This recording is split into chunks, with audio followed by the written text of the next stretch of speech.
40,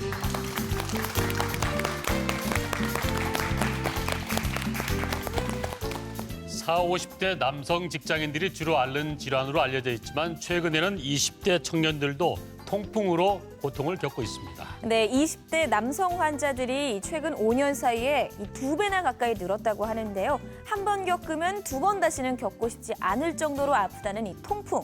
이 통증에서 벗어날 수 있는 방법을 오늘 찾아보겠습니다. 계명대학교 동산의료원 류마티스 내과 김상현 교수님과 함께합니다. 반갑습니다.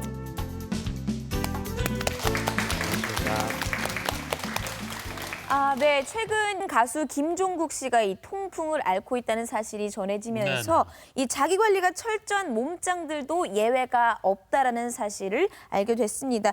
이 건강해지려고 운동을 하는데요. 어떻게 이 남성분들이 이 통풍에 더 취약해지는 걸까요, 교수님? 네, 최근에 몸짱에 대한 열풍이 불었는데요. 네. 몸짱이 되려면 첫 번째 운동을 열심히 해야겠죠. 운동을 하다 보면 자기도 모르게 과하게 운동하게 됩니다. 과하게 운동하면 몸에 젖산이라는 게 많이 쌓이게 되고 몸이 산성 환경이 되면 통풍을 일으키는 요산이라는 물질이 밖으로 빠져나가지 않습니다. 네. 거기다가 또 탈수도 심하게 될 수 있고요. 그다음에 또 몸짱이 되려면 고단백 음식을 섭취하게 됩니다.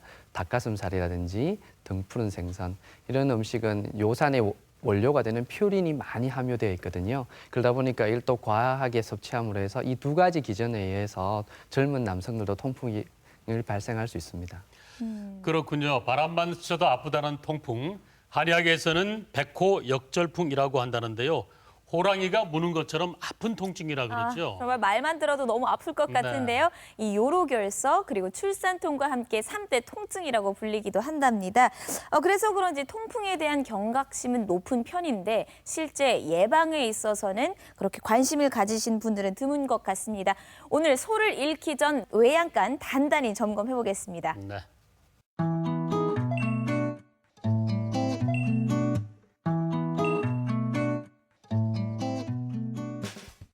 전문가의 선택, 통풍에 대한 오해와 진실 함께 OX로 체크해 보겠습니다. 네. 먼저 첫 번째 질문입니다. 이건 맞을 것 같은데요. 술이 센 사람은 통풍에 걸리지 않는다. 네. 맞습니까? 틀렸습니까? 네. 강할 것 틀렸습니다. 같은데요. 네. 네, 우리가 일반적으로 생각하기에 술이 센 사람은 통풍도 잘 안 걸릴 것 같은데 가까운 나라 일본 사람들 대상으로 한 연구에 보면 술이 센 사람들에게서 많이 나오는 술을 분해하는 효소가 있거든요. 그 효소를 만드는 유전자가 많은 사람들이 통풍에 더 많이 걸린다고 이렇게 연구되었습니다. 특히 우리도 외래에서 진료를 하다 보면 술을 많이 드시고 술이 세다고 하시는 분들이 통풍에 더 잘 걸립니다. 바로 반대군요. 네. 예, 네. 그렇군요. 그럼 두 번째 질문 드리도록 하겠습니다. 이 통풍약은 통증이 있을 때만 먹으면 된다. OX 어떻습니까? 이것도 X입니까?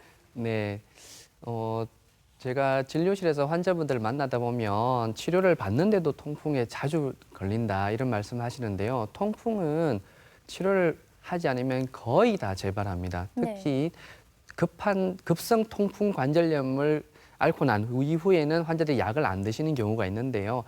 다시 다음 통풍 발작이 올 때 그 사이 기간에 약을 잘 드셔가지고 요산 수치를 정상으로 만들어 놓아야 통풍이 재발하지 않습니다. 그래서 통풍성 관절염은 당뇨나 고혈압처럼 평소에도 꾸준히 관리하셔야 됩니다. 그렇군요. 자, 마지막 질문입니다. 여름철에 통풍 발병률이 높아진다. 맞을 것 같은데요. 네, 맞습니까? 오랜만에 맞췄습니다. 네, 맞습니다. 아까 조금 전에 말씀드렸는데 여름철이 되면 우리가 아무래도 땀을 많이 흘리게 되죠. 그리고 탈수가 심하게 됩니다. 탈수가 되고 나면 우리 혈액 속에 있는 요산의 농도가 진해지게 되겠죠. 소금물이 물이 작으면 진해지듯이. 그래서 이제 요산 농도가 상대적으로 높아지게 되고요. 그다음에 또 여름철이 되면 너무 더우니까 이제 시원한 맥주를 많이 드시게 되죠. 맥주를 좀 과하게 섭취하면 맥주 안에 들어있는 그 호프 성분 있잖아요. 이 호프 성분의 구아노신 성분이 요산을 만들어요. 그래서 이제 통풍 위험도 올라가고 또 학생들도 젊은이들도 이제 사이다나 콜라 같은 이 과당이 많은 음료를 많이 섭취하게 되면 또 통풍의 위험도 올라가게 됩니다. 네, 네. 여름철에 음료수 좀 자제해야 될 것 같기도 하네요. 네, 이 통풍에 대한 오해와 진실 여기까지 풀어봤고요. 류마티스 관절염이나 통풍은 사실 이 현대에 들어와서 늘어난 질환이라고 알고 계신 분들이 많은데요. 사실은 역사가 굉장히 깊은 질환이라고요. 이 류마티스 관절염 그리고 통풍 어떤 겁니까, 정확히? 네, 슬라이드 보면서 말씀드리겠습니다. 네. 이 인물들을 보시면 우리에게 다 익숙한 분들이죠. 다 역사적으로 유명했던 분들이고요. 그 중에서도 이제 뭐 통풍으로 많이 고생하셨던 분들, 프랭클린이나 미켈란젤로, 뭐 베이컨 이런 분들은 우리 인류에게서 아주 천재라고 알려졌던 분들이죠. 네. 근데 이분들이 공통적으로 통풍으로 고생을 했었습니다. 네. 통풍은 옛날에는 그냥 포다그라, 발의 통증이라고 불렀어요. 발가락에 빨갛게 변하면서 많이 아팠으니까. 근데 이제 이분들은 특징이 보면 그 당시에 잘 살았던 분들이에요. 네. 아주 소득 수준이 높았고 고기를 많이 드셨겠죠. 그 당시에 네. 다른 일반인에 비해서. 그리고 이제 술도 많이 드셨는 것 같아요. 이런 분들이 이제 특히 뭐 통풍을 우리 왕의 병이라도 부르는데 이렇게 이제 이분들이 통풍을 일으켰을 때 이 프랭클린이나 미켈란젤로 이런 분들은 우리가 천재라고 했는데 이 통풍을 일으키는 요산이라는 물질이 많이 높았던 분들이 머리가 좋았다는 그런 말도 있습니다. 아, 네. 네. 그리고 이제 류마티스 관절염은 우리가 흔히 많이 들어본 말씀이세요. 그러니까 손가락 관절이나 발가락 관절이 아프면 류마티스라고 부르는데 이 류마티스 관절염과 통풍은 지금은 우리가 다른 병이라는 건 알지만 한 500년 전에는 몰랐어요. 이게 어떤 병인지 똑같은 병인 줄 알았거든요. 그런데 류마티스 관절염은 우리 인류에게 나타난 거는 400년도 안 되었거든요. 그 이유가 북아메리카의 그 큰 호수 있죠. 오데오 호수 옆에 살고 있던 이 치피와라는 인디안 부족이 있었어요. 그 인디안 부족 자기들만 발생하는 병이었어요. 네. 그렇다면 이제 특정 유전자가 있을 거라는 게 되죠. 게다가 아메리카 쪽에는 이제 담배가 있어요. 네. 우리나라도 이제 임진왜란 한 이후에 담배가 전래되었다고 하잖아요. 그 담배가 우리 그때 문명 사회에는 없었거든요. 근데 이 담배가 문명 사회로 전달되고 난 이후에 류마티스 관절염이 발생하기 시작했습니다. 즉 그러니까 이제 담배가 강력한 류마티스 관절염 원인이 될 수 있고요. 그러면 나는 담배를 안 피우는데 왜 류마티스 걸릴까? 이제 그 옛날에는 교통이 편리하지 않았으니까 그 사람들만 가지고 있는 특정 바이러스가 있을 거예요. 네. 자기들만 가지고 있던 이 바이러스가 이제 유럽 사람들과 소통하게 되면서 이 바이러스가 유럽으로 옮겨져 온 거죠. 그러면서 이제 어떤 특정 유전자를 가진 사람이 이 바이러스에 노출되고 나면 이제 류마티스 관절염이 시작되는 거거든요. 그럼 또 이 류마티스를 일으키는 이 바이러스들이 또 이제 항해를 거쳐가지고 이제 우리나라까지 건너는데 몇백 년이 걸렸잖아요. 그래서 류마티스 관절염은 우리나라에서도 나타난 지는 200년도 안 되었는 우리에게는 역사가 짧은 병인데요. 네. 종합해 보면 류마티스 관절염이나 통풍이나 너무나 관절이 많이 아픈 병이다. 하지만 통풍은 인류 역사상 오래 시절부터 있어 왔고 그다음에 류마티스 관절염은 그래도 최근에 발병한 병입니다. 네. 한번 말씀드리고 싶은 거는 이게 르누아르 화가 아시죠? 네. 아름다운 네. 그림을 많이 그렸는데 이 손을 보시면 손이 많이 파괴되어 있습니다. 류마티스 네. 관절염으로 파괴되어 있죠. 지금부터 한 100년 전까지 사셨던 분이죠. 이분이 류마티스 관절염으로 엄청 고생을 하셨고 말년에는 관절을 다 굳어가지고 붓을 이렇게 붕대로 감아서 그림을 그리셨거든요. 관절이 다 파괴되고 난 이후에는 이분이 이제 말년에 남긴 말씀이 있어요. 통증이 사라지고 나니 아름다움이 남는다. 엄청난 고통을 네. 고생하셨던 분이죠. 네. 류마티스라는 말을 우리가 많이 씁니다. 뭐 요즘에는 뭐 어딜 가도 관절이 아프다면 류마티스일지 모른다 하는데 이 류마티스라는 말은 이 어원은 기원전 400년경이니까 지금부터 한 2500년 전쯤 되겠죠. 그때 유명한 의사는 히포크라테스가 사용했던 말입니다. 그 당시에 우리 몸에 나쁜 물질이 흘러다니면서 내 몸을 아프게 한다. 특히 관절을 아프게 한다. 그래서 이제 그 당시에는 이거를 나쁜 기운 또는 악액질이라 불렀거든요. 이 나쁜 기운이 피를 타고 다니면서 이제 내 몸의 장기를 침범해서 병을 일으키는 특히 관절염을 많이 일으키다 보니까 류마티스라 하면 사람들이 관절병이라는 걸 알게 된 거죠. 네. 그런데 이제 이게 과학적인 게 우리 몸에 흘러다니는 나쁜 기운이라는 게 이 악액질이 지금으로 치면 자가 항체예요. 내 몸에서 저절로 발생해서 내 몸을 파괴시키는 물질이거든요. 네. 그래서 이제 저희가 류마티스 병을 자가 면역 질환이라고도 부르거든요. 자가 면역이라는 걸 좀 간단하게 설명드리면 우리 몸의 면역은 밖에서 들어오는 세균하고 싸우는 거죠. 네. 이제 잘 알고 계십니다. 어린이들한테 예방접종을 해주는 이유도 그런 거잖아요. 정상 면역을 일으켜서 병을 막기 위해서. 네. 그런데 이렇게 나를 보호해야 될 이런 면역 시스템이 반란을 일으키는 거죠. 반란을 일으켜서 나를 공격하는 거예요. 직접적으로 네. 내 자신을. 그래서 나를 직접 공격하는 이걸 자가 면역이라고 불러요. 이 자가 면역병으로는 많이 들어보시겠죠. 류마티스 관절염도 있고 루푸스도 있고 베체트도 있고 강직성 척추염도 있고 이런 좀 드물고 치료하기가 좀 어려운 것 같은 이런 희귀 난치성 질환들이 좀 많습니다. 네. 관절은 우리 몸에 200가지가 넘습니다. 200개가 넘습니다. 네. 아주 많은 관절. 그 많은 관절 중에 이제 특정 관절들이 병이 일어나는 이제 그 질병마다 다른데요. 관절은 이렇게 이제 뼈 2개가 있고요. 그 뼈 2개를 연결하고 있는 이 구조물 전체를 통틀어서 관절이라고 합니다. 네. 그래서 이 관절 내에 병이 일어나는 거를 우리가 이제 관절염 부르는데요. 또 자세히 보면 조금은 달라요. 간단히 말씀드리면 이 활막이라고 부르는 관절을 싸는 막이거든요. 네. 이 활막의 염증이 심한 게 류마티스 관절염이에요. 네. 그리고 이 관절 안에 이 안쪽에 빈 공간인데 이 공간 안에 끈적끈적한 액이 들어있거든요. 여기에 이제 병이 일으키는 게 통풍. 이제 오늘 말씀드릴 통풍이 여기에 이제 병을 일으키게 되는 겁니다. 네. 그리고 많이 아시는데 이 연골, 이 물렁뼈라고 부르죠. 이 연골이 우리 몸의 관절 내에서 뼈와 뼈가 직접 부딪히는 것을 막아주는 쿠션 역할을 하는데 이 연골이 이제 찢어지거나 부서지면 어르신들한테서 그게 우리가 말하는 퇴행성 관절염, 골관절염이라고 부릅니다. 네. 그래서 뭐 조금 전에 말씀드렸는데 류마티스 관절염 역사 이게 좀 재미있는 역사적 사실이라서 그림을 가지고 왔는데요. 우리 사람들이 류마티스 관절염을 알게 되었는 게 17세기 후반이라고 말씀드렸잖아요. 네. 이게 이 그림의 제목이 화가와 가족들이군요. 네. 근데 이 화가의 가족 중에 가운데 있는 분이 이분이 이 집의 하녀예요.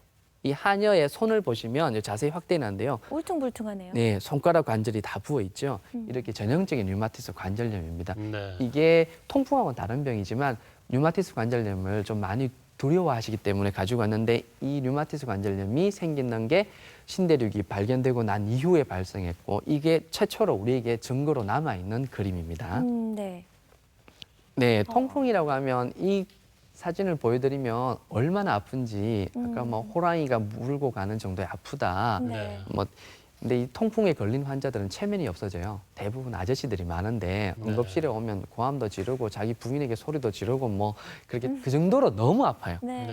네. 이제 이렇게 뭐 그림대로 밤에 그 전날 저녁에 시원하게 맥주 마시고 나서 자다가 새벽에 그냥 뭐 선인장을 밟은 것보다 더 아픈 엄청난 통증을 느끼게 되는 이런 병이 이제 우리가 네. 통풍인데 우리 인류가 이 세상에 나타나면서부터 있었던 병이라고 합니다. 그 증거로 보면 5,000년 전에 이집트 미랄에서 볼 수 있는데 이집트 미랄을 보시면 여기 보시면 여기 하얀 보이죠? 이런 덩어리. 네. 이런 게 이제 요산이 덩어리로 모여 있는 요산 결정체. 영어로는 이제 토파이, 토푸스라고 부르는데 이 요산 결정체 이게 미라에도 발견됩니다. 네. 그래서 통풍은 우리 인류의 역사와 같이 시작하고 있는 아주 오래된 병이다 이렇게 말씀드릴 수 있겠습니다. 네. 네. 저도 가끔은 이 손마디가 아플 때가 있거든요. 그래서 혹시나 어릴 때 이렇게 손가락을 탁탁거리면서 꺾지 않습니까? 네. 이게 원인이 되지 않나 생각도 드는데 어떻습니까, 그건? 네, 이제 우리가 손가락을 딱딱 한다든지 이러면 뚝 소리 나죠. 특히 이제 어르신들은 버스에 오래 앉아 있다가 일어나실 때 네. 무릎에 뚝 소리 난다면 이걸 이제 연발음이라 부르는데 이거는 이제 관절 내 연골끼리 부딪히면서 나는 소리가 되는 거죠. 젊을 때는 뭐 이렇게 무릎 관절 같은 경우는 그런 소리 없는데 나이 들으시면 이 연골에 이게 수분이 빠져나가고 그리고 아무래도 이게 연골도 탈락되고 이러면서 이제 간격이 좁아지면서 뚝 소리 날 수 있고요. 근데 이 젊은 사람들한테서는 이제 뚝 소리 나는 거는 이제 관절의 압력을 좀 증가시켜서 나타나는 건데 병은 아닙니다. 하지만 네. 그걸 자주 한다든지 그렇게 손을 무리하게 쓴다든지 이러면 나이가 들어서 손에도 퇴행성 관절염이 오기 때문에 위험도가 높아질 수는 있습니다. 그렇군요. 네. 자, 류마티스 관절염에 대해서 알아보고 있는데요. 한때 왕의 병, 부자의 병이라고 불렸습니다. 왕의 병이라고 하면 우아하게 아플 것 같지만 통풍으로 치자면 병 중에도 왕으로 꼽힌다고 합니다. 네. 통풍 어떤 질환에게 이런 별칭들을 얻었을까요? 바람만 불어도 통증, 바람이 스쳐도 통증을 일으킬 정도로 아프니까요. 네. 이 통풍이라는 거는 이제 간단히 설명드리면 우리 몸의 요산이라는 게 많아져서 이 많아진 요산이 관절 내로 들어와서 크리스탈이라는 유리로 바뀌게 되죠. 네. 그러면서 병을 일으키는 거죠.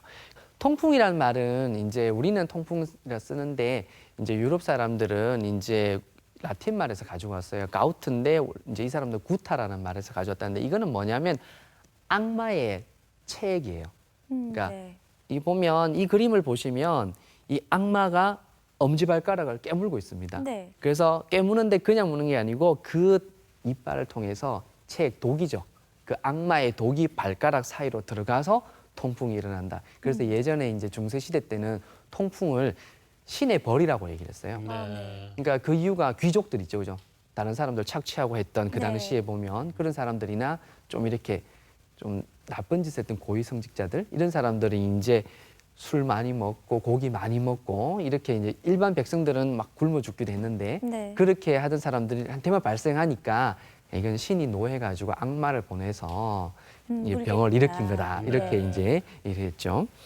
이 히포크라테스 시대 때 히포크라테스라는 의사를 이제 이분을 의사들이 존경하는 이유는 관찰을 잘 한 분이에요. 자세히 관찰. 그 당시에 보니까 이 통풍을 걸린 사람 보니까 이 환관은 안 걸렸대요.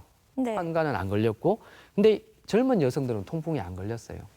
그지 이제 폐경되고 나서 한 10년쯤 있으면 통풍이 걸리기 시작하고요. 네. 근데 젊은 남자는 통풍이 또 안 걸린 거예요. 그런데 결혼 후에 걸린다. 저기 이제 어른이 되고 나서 이제 그때부터 뭐 술도 드시고 했겠죠. 그래서 이거를 보면 뭘 알 수 있냐면 여성 호르몬이 잘 분비되는 시절에는 통풍이 오지 않는다. 이걸 알 수 네. 있는 거예요. 아까 전에도 말씀해 주셨다시피 요산이 높으면 머리가 좋다. 뭐 아까 봤던 프랭클린도 있었고요. 또 뭐 예술가 미켈란젤로도 있었는데요. 반대로 또 요산이 높으면 통풍이 걸리기 쉽다라고 얘기를 하니까요. 이게 요산이 많은 게 좋은 건지 적은 게 좋은 건지 좀 헷갈리는데요. 이 요산 어떻게 생각하면 좋을까요? 네. 모든 거는 똑같습니다. 과하도 안 좋고 모자라도 좋지 않죠. 그래서 네. 이 적당한 중용의 도를 우리가 가지고 가야 되는데요. 네. 이 통풍을 발생시키는 요산.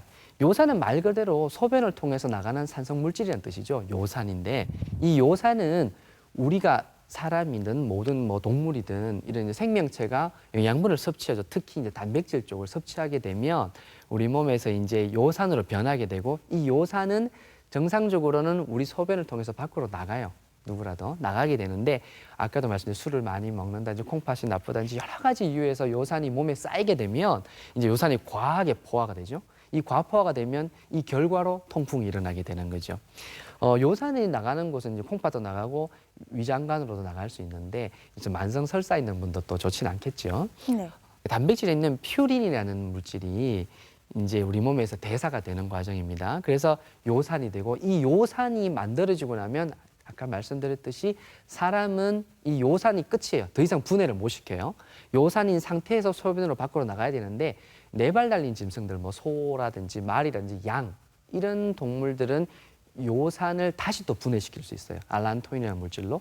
이 알란토인 물질을 물에 잘 녹기 때문에 잘 나가요. 그래서 이제 그 소나 말이나 이런 양이나 이런 동물들은 요산이 상당히 낮아요. 몸의 수치가. 네. 우리 사람은 보통 한 7 이상이 되는데 상당히 약간 1 정도밖에 안 되거든요. 네. 네. 그 이유가 뭐냐면 우리 인류의 지능 발달하고 관련이 있어요. 네. 우리 인류가 이렇게 이제 발전해 올 때 이제 직립을 하게 됐죠. 네 발로기다가 직립을 딱 하게 되면서 손을 자유롭게 쓰게 되었잖아요. 이 손을 쓰게 되면서 인류의 기술도 발달했다고 하는데 사람이 이렇게 서 있다 보면 우리 몸의 피는 이 심장은 피를 중력에 반대하게 움직이죠. 머리로도 보내줘야 되고 발끝으로 보냈다가 다시 올라와야 되잖아요. 피는. 그런데 이제 짐승들은 피가 옆으로 왔다 갔다 하죠.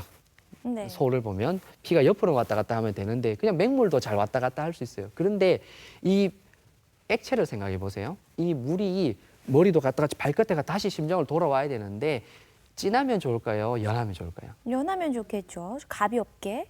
그렇진 아닌가요? 않습니다. 이게 우리가 콧물을 생각해 보시면 우리가 또는 꿀물, 꿀을 생각해 보시면 끈적끈적할수록 쭉 연결되죠. 네. 그래서 이렇게 꿀이 밑으로 내려갔다 쭉 당겨 올릴 때 끈적끈적하면 당겨 올리기 쉽잖아요. 아, 네, 즉 그렇겠죠. 피가 진해지면 이렇게 이제 밑에 갔던 게 다시 올라올 수 쉽잖아요. 그게 뭐냐면 혈압을 유지시켜 줄 수 있어요. 그래서 이제 그러다 보니까 우리 인류는 요산을 증가시키는 쪽으로 발달해 왔거든요. 그러다 보니까 이 요산이 많이 높으면 최근에 연구해 보면 요산이 높은 사람들이 치매가 좀 늦게 온다 하는데 물론 이것도 이제 정상 범위를 얘기입니다. 너무 많으면 그건 좋지는 않아요. 네. 통풍 일으키니까. 그래서 이제 우리 이 요산이라는 거는 우리 몸에 절대적으로 필요하고 혈압을 유지시켜주고 사람의 지능도 유지시켜주고 다 중요한데 이게 너무 과하게 되면 이런 통풍이라는 무서운 병을 일으키게 되는 거죠. 네. 그러면 이제 퓨린이 많이 들어있는 음식을 주의해야 된다고 말씀드렸는데 여기 보시면 우리가 좋아하는 것들이 많아요. 네. 이게 뭐 고등어, 정어리, 뭐 대구 같으면 우리가 막창 맥주. 이런 거 좋아하죠. 네. 네. 네. 그리고 맥주, 또 멸치, 뭐 새우 다 몸에 필요한 건 좀 맥주 빼고. 그렇죠. 그런데 이제 정어리나 고등어처럼 등푸른 생선은 우리 몸에 조금 필요해요. 심장 건강을 위해서 필요하고 어린이 발달에도 필요한데 과하게 먹으면 좋지 않다는 거예요. 그렇지만 이제 우리 대구가 유명한 음식이 몇 가지 있는데 창이죠. 네.